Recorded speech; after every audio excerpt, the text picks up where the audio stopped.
So I used to think NFTs were pretty stupid until there came the NFT for Nas, right? So Nas dropped an NFT for two of his songs, okay? And with these songs, you got ownership or a percentage, a very tiny, small, fractional percentage of the streaming royalties. And then all of a sudden, it hit me and it made sense. And I was like, now that's an NFT I could get behind. Now, up until this point, like I said, I used to think NFTs were stupid, right? Because I seen people paying all this money essentially for these JPEG images. And to me, it was a greater full game, right? It was a game where you're hoping that somebody would pay more than you paid. Now, I'm not saying this for every single NFT because some NFTs that had came onto the market that I heard about, they made sense to me. But a lot of the stuff that I was seeing was just kind of dumb and it really didn't make any sense, right? And so the thing about NFTs is I like them and I think they're kind of dumb at the same time. For example, okay, let me back up. So for example, what I like about NFTs is the exposure or the potential revenue that they represent for an artist. So if you're an artist, you're a digital artist, especially like if you're a digital artist and you're well known, right? This gives you another opportunity to sell a product to your clients or to your customers or people who really like you. And what's cool about it is that they have these things called smart contracts, right? So not to get too technical, but essentially what happens is that you could sell your NFT and then somebody can sell that for more money.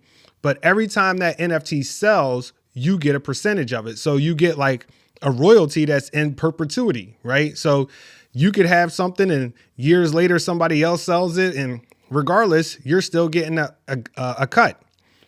And the thing about it is that if somebody sells it, and even if they don't make a profit, you still get a cut. So to me, for artists, I think it's great. I think it's pretty cool. And I like the idea of the scarcity and the limited collections.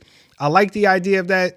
It's always kind of tough for me to wrap my mind around it, especially when it's digital, because like I'll see people who have NFTs and it's like, I could just download that image offline, and I get it that I don't own it. But at the same time, I mean, what's the difference? What are you really doing with a digital image? I mean, we barely, do anything with the pictures on our phone, right? I know people, you got thousands and thousands and thousands of pictures on your phone.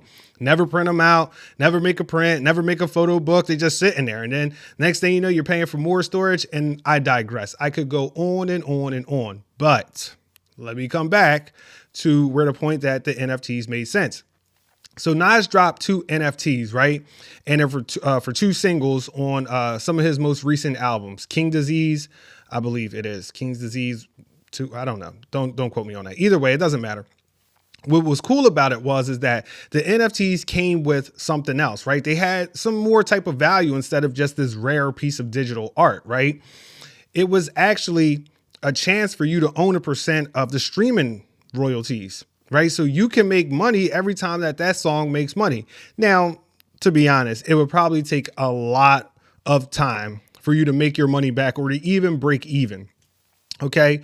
But at the same time, it was cool. It was collectible, and the fact that it had that tie to it makes it even more enticing because now when you go to resell it, right, you already have the fact that it's Nas and it's cool and it's like, it's an NFT. So there's scarcity around that. It's limited. Okay. In quotations, it's limited. But your actual true ownership is like you and me could have that same image on our phone, on our computer, whatever the case may be. But if you're a true owner of that, you're getting streaming royalties. And they also included some cool perks like, some merch or at the higher tier, you got like 2 VIP tickets and you got a video conversation with Hit Boy. And something like that actually really makes sense. So I thought to myself, well, what if I wanted to sell an NFT, right? What would be the incentive for somebody to just come and buy one of my photos? Okay. Because I sell stock photography, right? So, why couldn't I sell an NFT? And I think it's a little bit different. Usually you want to have some type of fan base who really enjoys your artwork to the point that they will purchase it. But even outside of that, you should have something else to it. So for example, I seen a guy online, he was a photographer, he was selling NFTs of his work, but what he was including with it was presets, right? Now I use a bunch of presets in my workflow, and I thought that that was really cool, right? So if you bought this NFT, not only did you get the cool digital limited scarcity digital art, right? But you also got presets, right? You got I think he had like a signature type of LUT or preset, whatever, for video, and for photos. He had his other presets, but you also got new presets every time he dropped them for like a year or like for life, something along those lines. Now, I don't know if he's going to be doing it for life. That seems like a stretch, but even if you just bought the NFT and you got new presets every month for like the next year or for like the next 6 months, that actually has some type of value in it. And that's pretty cool because now people can support you, and they can also get a hold of any digital assets that you may use or that you may sell. So I thought that that was like really cool, because if you go onto my website, I have presets that I give away for free. Okay.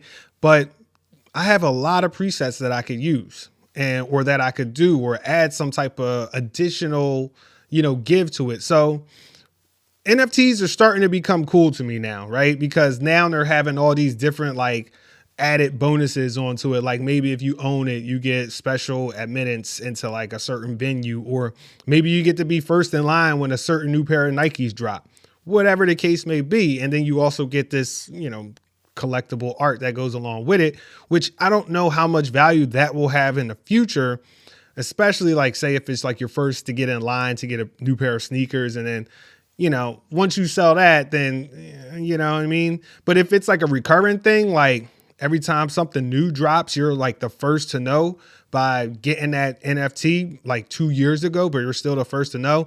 At that point in time, I think it has a lot of resale value, because whoever you sell it to now gets those added benefits as well. But if it's like a one-time thing, like you buy a preset and then like you get you buy an NFT and then you get a t-shirt, I think reselling it at that point in time is a little bit more tricky, because, you don't get that added benefit. Okay. But regardless, I kind of just ran it for about NFTs, but either way, they make sense to me now. They make sense. But that's it for me today, guys. So listen, if you have any questions, I'm going to leave a link in the description below. Feel free to reach out and contact me. I can answer your questions right here on YouTube, or I'll hit you back via email. And for all my people out there who are trying to build a life on their terms so they can get it how they live, it's your man, Jonathan Moore, and I'm signing out. Peace.